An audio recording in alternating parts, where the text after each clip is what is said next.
All right, everyone, welcome back to another drawing session on Crypt of the Unknown. This is number 13. First off, I want to say something. Fuck racism and fuck Nazis. Just want to be very clear with that at the beginning of this because it's going to be a touchy show. It's about the comic book here by Art Spiegelman, Mouse. It inspired me to do this art today.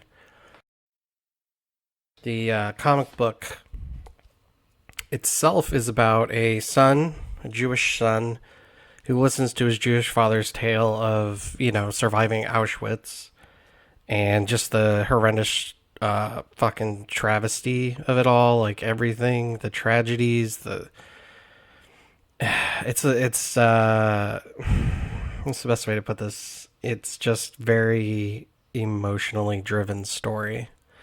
And so I wanted to do some art for it. In the book here, the Jewish people are mice or mouse. That's why it's called mouse. And the Nazis are cats. It's very cartoony in that way. As you saw, it's black and white. I just did a quick time lapse to get the outline here on the cat. And yeah, so we're going to dive into it today. And I just want everyone, to know that there's going to be some things in here that are going to be very touchy, very hard to hear, maybe. Obviously the comic book does it more justice. But I just wanted to throw that out there right now that I don't support anything having to do with racism. I don't support anything having to do with Nazis, neo-Nazis, any of that crap. In fact, when I was in high school, I used to buy these albums called the ARA albums, I think they were, the Anti-Racist Action albums, back when I was a little punk. And yeah, so I've tried to support anything that will quell the poison that is racism in society. And so anyway, our story here, because I'm gonna kind of go through the comic book, but I'm not gonna spoil the whole thing. Obviously, we're here for the art. But it is pretty neat in that it just doesn't show you right off the bat these characters in Auschwitz. And it doesn't even show you immediately about World War II. It kind of starts with Vladik,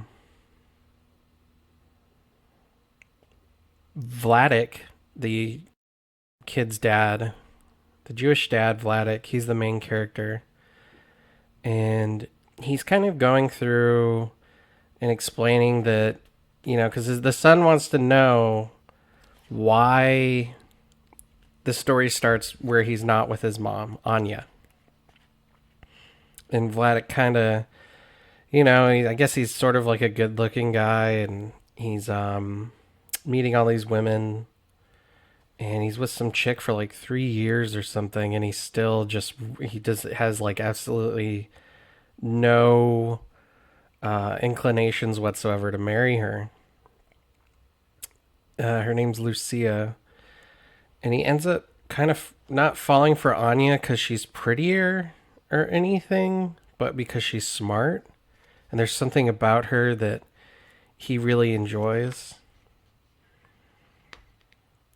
So he starts to go and see her, and Lucia finds out, and that's not good news. Sorry, gonna be drinking some coffee here in between. It's like 10 in the morning. Already went to the gym. Already kind of tired. Really want pizza. Kind of broke.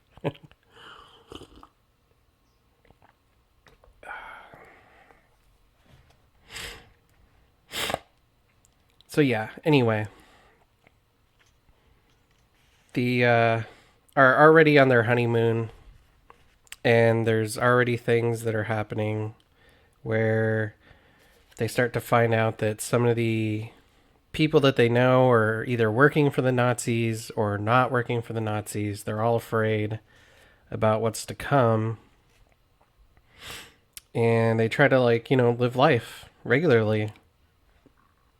And over time, you get these cuts in the story where it goes back to Vladik and his son discussing like just doing things normal everyday lives, because it really is like here's the present and then we go to the past. So he's in the present right now talking to his dad, trying to take notes for this comic book, because it's literally what he turns it into. So anyway, kind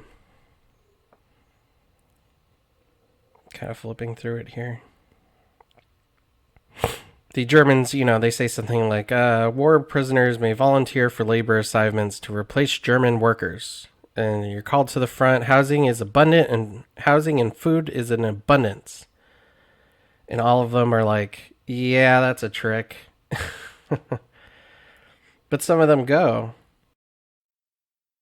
or some of them are drafted and they go and they get these beds, and then they start doing manual labor.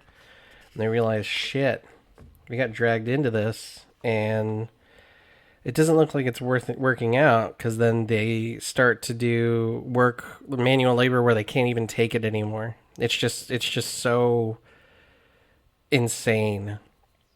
And, the Germans are calling them worthless Jews and, terrorizing them and beating them over the head. And, yeah, so they start getting into the part where Vladik himself somehow is always just barely, narrowly able to escape any sort of thing, whether he's being, people are being killed for certain reasons. It never happens to him. He tries to do things like run away, and he tries to pretend that he's a Polish person, of Polish descent. And the Polish people in the comic book look like pigs, so it's kind of like they're all animals. And when in the comic book, when he pretends to be Polish, it's him as a mouse wearing a pig mask. So it's kind of humorous in that way, but also sad, because it's clearly representing exactly what he's going through.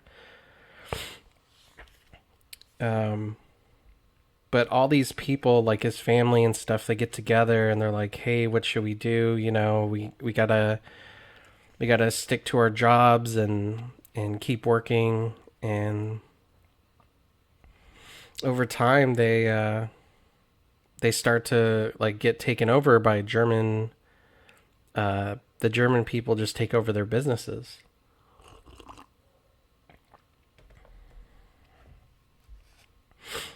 And start to, take away their food, and threaten the Jewish people like, hey, if you're not registered with us, then you're going to die, or it's possible you'll be shot, because every Jew should be registered. And if you find a Jew that isn't registered, you get 1 kilo of sugar. So they try to force them into giving each other up, which is just god awful. But people are made examples of this, and they're hung into the streets. People who did nothing at all. Even the own Jewish people, some of them are like become officers under the Germans, and have to like find hidden Jews within the like houses and stuff. And Vladik is lucky enough to where he owned a factory, and he's wealthy,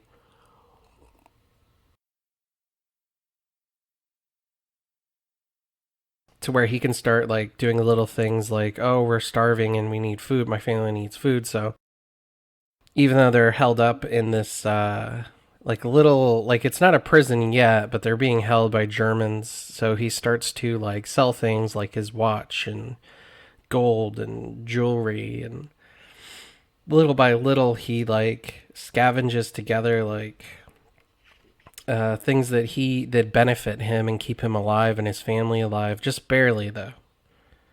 because all over, people are being shot and being killed and being taken away slowly and slowly.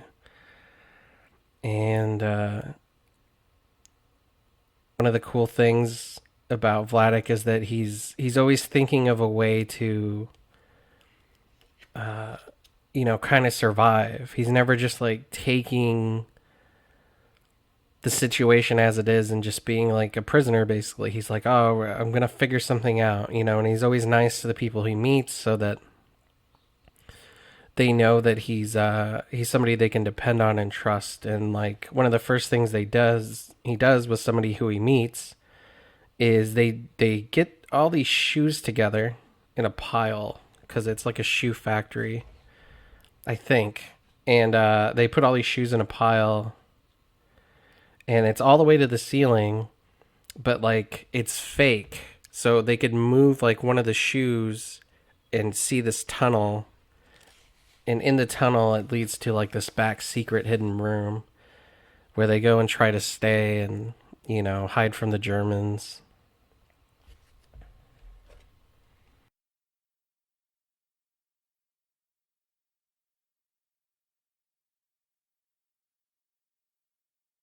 But it's one of those scary situations where they only had so much food and there's a bunch of people in there. It's like a bunker. And in the shoe shop where they're hiding, they have kids and the kids are crying that they're hungry. And night and day they just sit there and just try to do. I mean, they have nothing to do. It's just they don't have any books.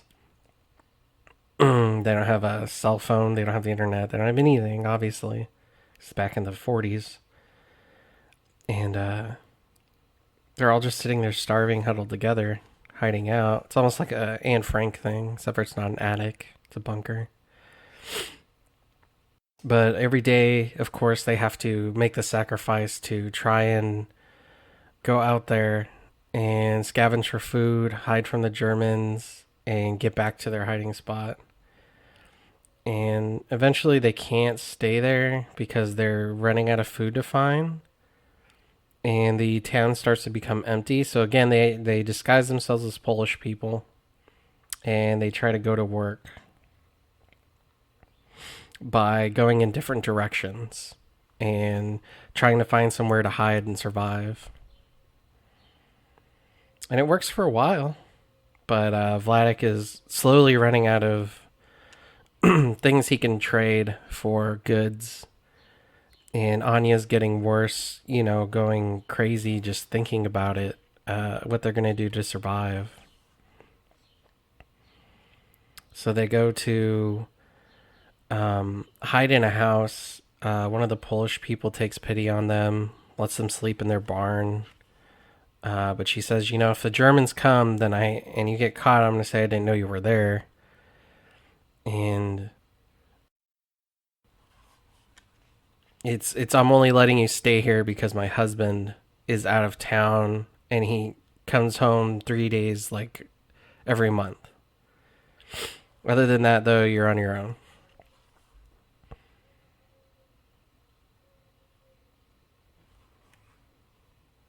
And then she kind of feeds them and everything, and she's very good to them, this Polish lady. And then she gets searched, luckily, when they're away, and the Germans take everything from her. And they just go back out to the barn where they were hiding and start freezing because it becomes winter, and food becomes even more scarce. Scarce to the point where like she has to welcome them inside of her house, and now she puts them in like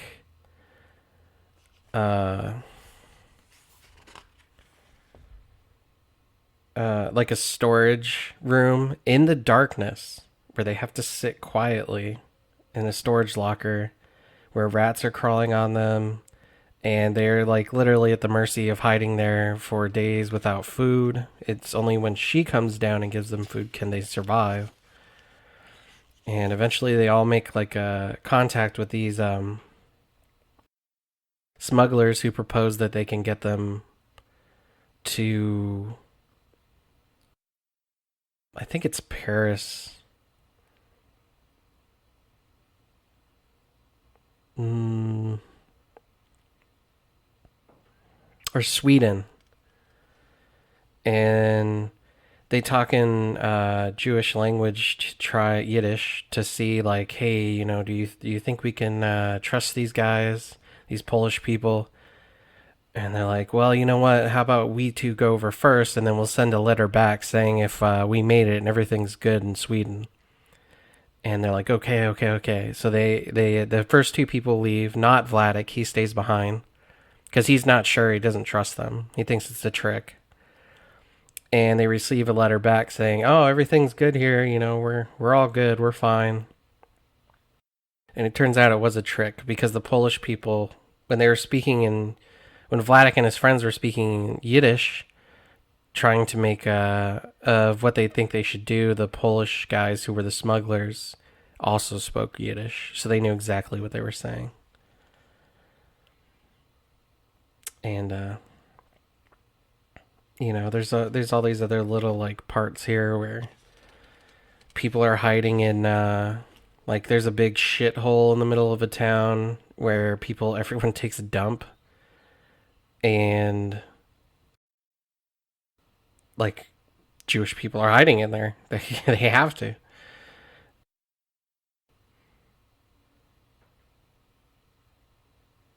They have no choice. But they try to hide as Polish people and go on a train, and slowly Germany's taking over, the Nazis, I should say, and they like are just trying to get out of there before they can't, like before it becomes a total impossibility. And we keep cutting back to Vladik and his son, and Vladik as an old guy in the present, because that's the past, is kind of like a very frugal person. He can't like there's one part where he eats like I think like a fifth of a cereal box, and he realizes it has too much sugar or something because he's already had 2 heart attacks. And he goes to the store and tries to return it. And he's like, look, there's still food in there. They'll take it back. And sure enough, he reminds them that, hey, I'm a survivor of Auschwitz. This is just how we roll. And then they give him free food. But his son's incredibly embarrassed by the whole thing.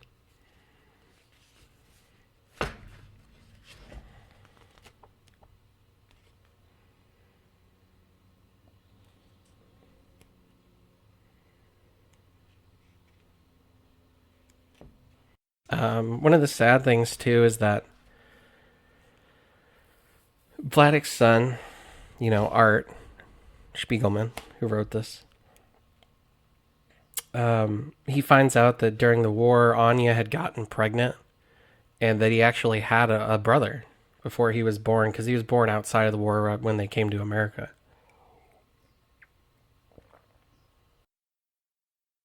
And the only reason I'm saying he finds this out is because obviously his brother dies. He's killed by the Nazis. Age 5, I think it is.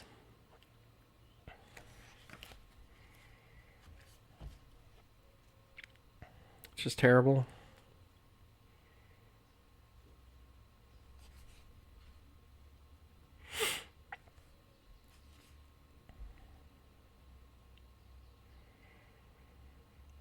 Obviously, I could have fast forwarded it over coloring the cat's black uniform. And I want to do a more like deliberate, more detailed, German uniform on the cat here in the drawing, but man, I just felt it'd be cooler if it was just all black. I even wanted to put a hat on it, but I was like, no, just I'm not trying to make this cute. It's not meant to be.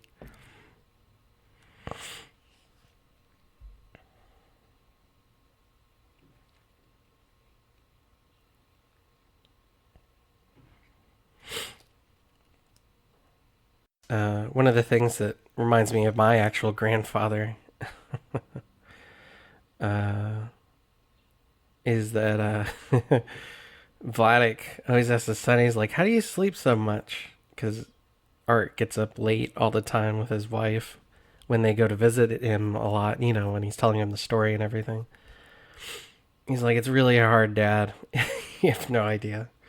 Because Vladik's used to getting up early and working hard. And it's clear that there's some PTSD going on from Auschwitz, is why the way he acts the way he acts. Like, he's very, again, frugal. Like, when he gets matches, he's like, how could you waste a match on your cigarette, Art? Like, I need those. And then Art's like, well, you're only going to be here for 3 days. Because he's, like, visiting some place for a vacation. He's like, yeah. He's like, and I have 50 lighters, or 50 matches. He's like, but still, how could you waste it? It's those little things that paint a picture of kind of, he still feels like he has to survive and just not taking anything he owns for granted. It's kind of scary.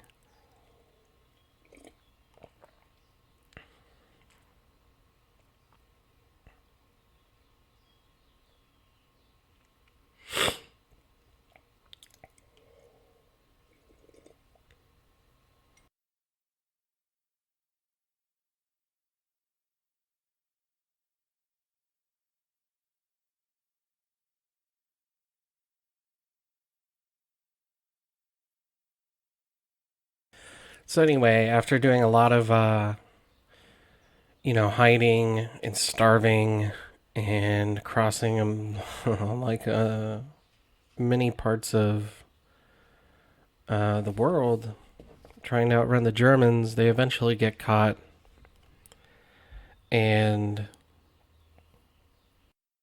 taken to camps. First thing they do is they strip them of their clothing. They throw them in these freezing showers, make them wash down. Then they give them shoes and prison wear, which they don't even care like if it fits them or not. And the shoes are made of wood. Of course, then they put the numbers on their hands or arms, I should say. And, through the course of the book, you're starting to really get a sense of like some of the travesties done to them. And it's over time that you start to realize these things are kind of said nonchalantly,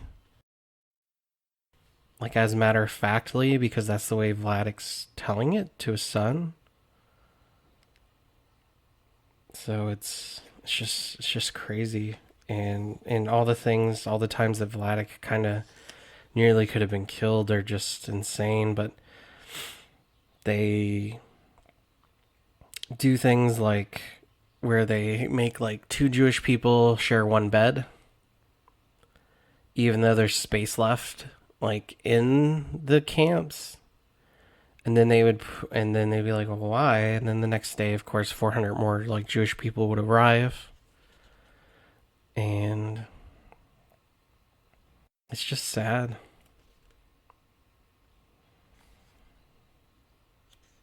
But they're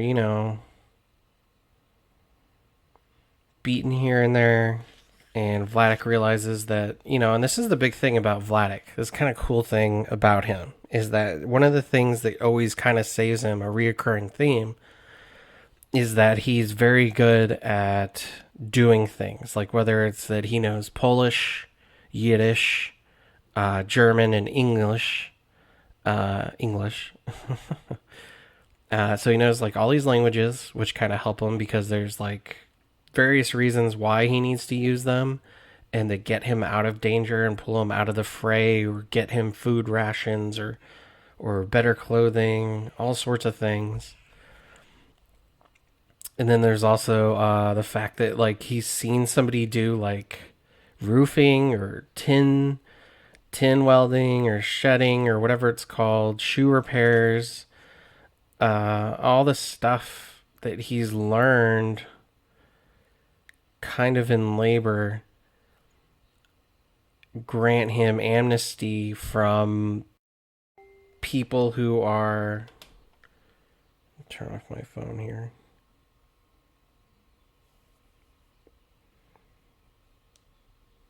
from people who are, taking everyone else for granted, and they use him for their own like purposes, but at the same time they feed him, they give him like a belt, so they give him real shoes, uh, all kinds of stuff, and then they outline at the same time that how lucky he is, because like stuff would happen where a German would grab a Jew's hat off of them and would throw it and be like, "Hey, go get your hat quickly," and it's like, what are they gonna say? No.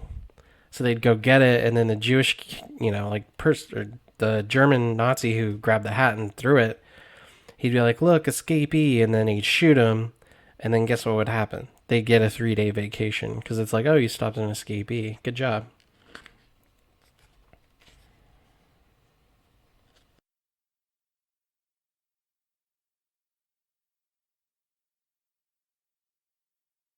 Even one of the parts in the comic book, Art kind of stops, breaks the fourth wall, and admits that, like, look, I had all these people coming after me to make a movie out of this. They want to make like jackets and all this other ridiculous shit. And he's like, that's not what I wanted to do. I just wanted to tell it in a comic book, which is pretty cool. Somebody keeps messaging me right in the middle of this.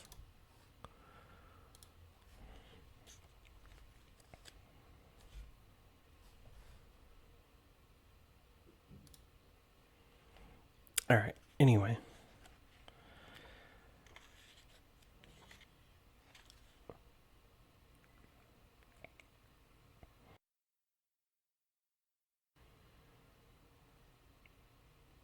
Yeah, and then another thing is there's like an Auschwitz 1, Auschwitz 2. Auschwitz 2 is where Anya was, his wife. And he does like incredible feats to try and get over to her and get her food rations and make sure she's still alive. And then, of course, he gets beaten for it.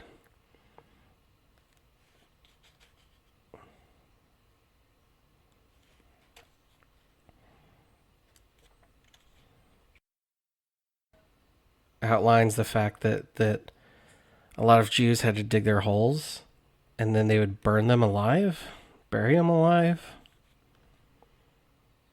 That they would have to do hard labor and that they would get diseases. Dogs, the Germans would sick their dogs on them. The dogs would rip Jewish people apart while they're alive. Just terrible travesty. Horrible things. And one of the things I do appreciate is he tries to outline, where his father was at certain times in 1944. Like he's like, oh, we were in quarantine on this part. Then I was in the tin shop. Then I was in the shoe shop. And then I was in the black water thing, the area where like most Jews died. And one of the sad things is that, another sad thing is that he points out that when Russia and America were getting closer to turning the tides of war and coming close to Auschwitz, one of the things they had to do was they had to take apart the gas chambers in the crematoriums and move them to Germany because the Germans didn't want them to find out what they had done there, which is pretty disgusting. And it addresses, like how they had to disinfect them before they put them in there. They made them tie their shoes together. Then they would put a Zyklon B into the hollow columns, which is what they would do first. They would gas them to death, and then they would burn them in the ovens.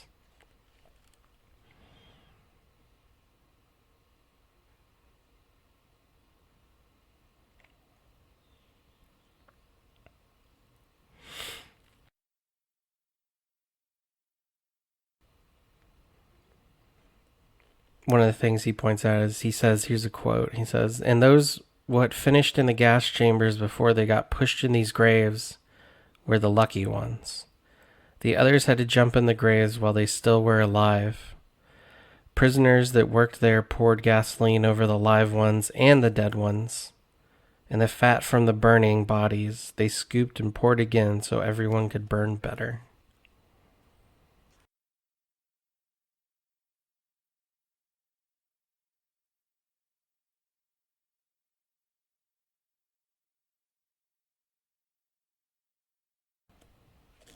And, when they were moving the gas chambers to Auschwitz, of course, they would try to bribe the Germans and be like, "Hey, I'll give you these rations, or I'll give you this jewelry I hid for so long. Just let us go at night. We'll run off. Don't tell anyone." And they say, "We'll give you the Germans would say, we'll give you the signal late at night, and we'll just shoot over your heads. It's cool. You can get away. We'll make it look good." And of course, at night, you couldn't trust the Germans. They would just shoot them.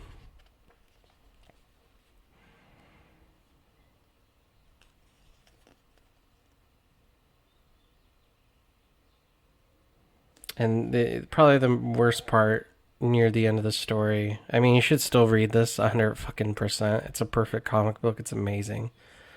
But one of the worst parts at the end of the story is when they're obviously getting put on the trains, and they would just be left there for days.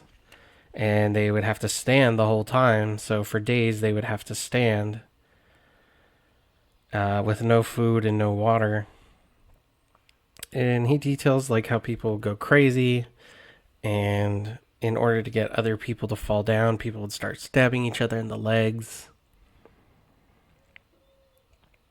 And one of the things Vladik did to survive is he had like this towel with him that he hung from the rafters to kind of perch himself on above everyone, and he would reach outside of the trains for snow, and he would try to live off of that as water. And then when the trains would stop, the Germans would say, "Hey, bring out your dead." And slowly but surely it got down to where they were just a few of them left. And when they finally got to where they were going, every time they would go to the bathroom, there would just be dead bodies everywhere that they would have to step on.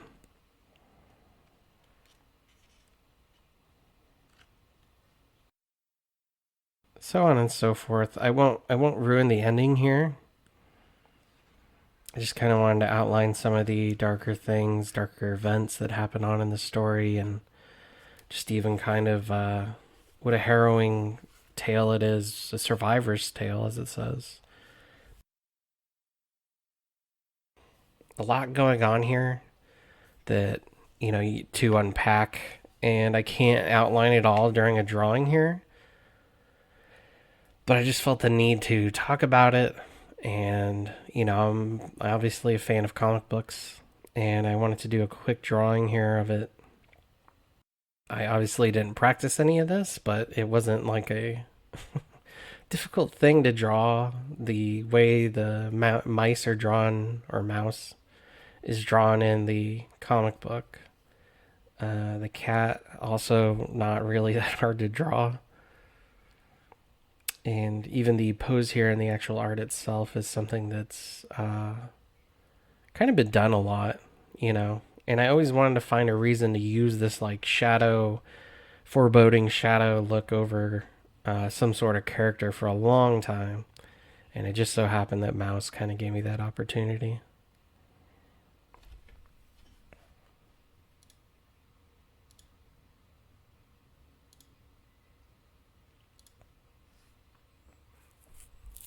But I hope that was some good insight into the horrors of war and horrors of World War II. When I was doing this drawing, I was listening to a lot of World War II documentaries. There was one I found on YouTube that was like fucking is ridiculous. It was like 4.5 hours long or something. This drawing didn't take that long, obviously, but I tried to learn as much as I could along the way. Just about, Hitler's rise to power and kind of what was going on behind the scenes at the time.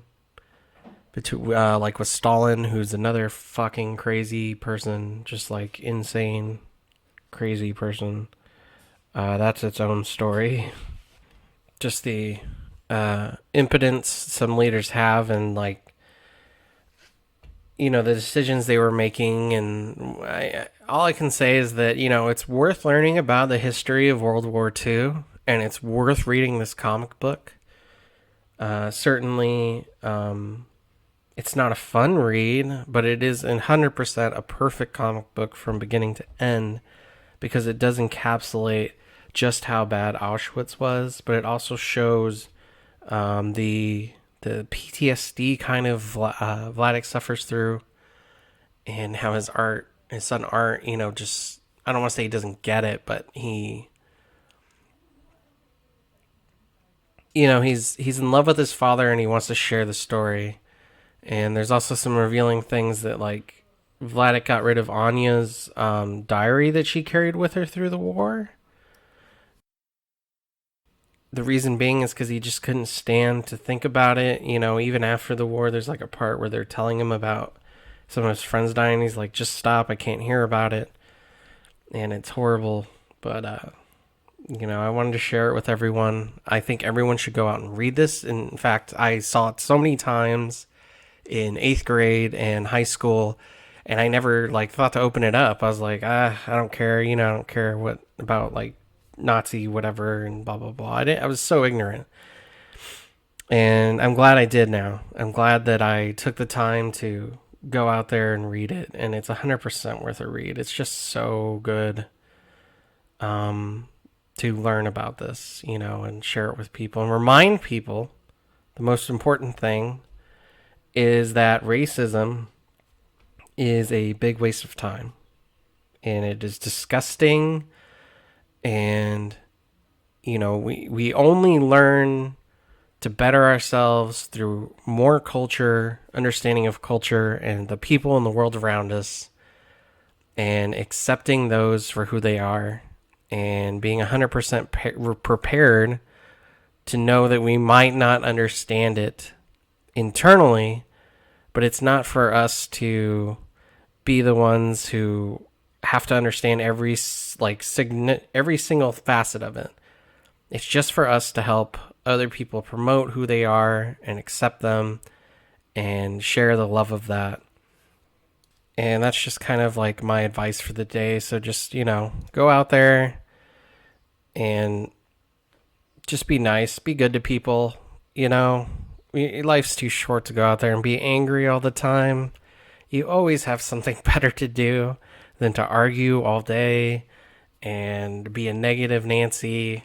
I always try to stay positive in my life, and certainly you can too. So I'm sorry if this is long drawn out. I just want to be really informative and just kind of go over this comic book. It was so inspiring.